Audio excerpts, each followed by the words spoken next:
Bu yaşta kalkıyorsun sahura mayalı yapıyor. Ya İsmail abi gibi de uyandırıyor.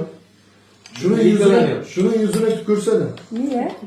Şu yaşta 27-28 yaşında daha bir kere kalkıp da mayalı yapmış değil. İstiyor da yapamıyor. Söylesene. Elimden gelmiyor. Ne yapayım? Uyanamıyorum. Ben mayalıyı çok seviyorum. Bu da. Diyor ki ne olur bir gece kalk da hamuru ben alayım fırından hazır diyor. Mayalı yap diyorum yok. Yazık. Yazık. Ya kız ağlıyor. Yap da götürün. Ben mi yoğurayım böyle? Sen sabırla bizim oraya gel. Sen bizim oraya gel. Vallahi bir şey diyeyim mi? Beni karım hariç herkes çağırıyor sahura da. Bir karım demiyor ki kurban olayım şuraya mayalı yapayım da şu adama yedireyim demiyor.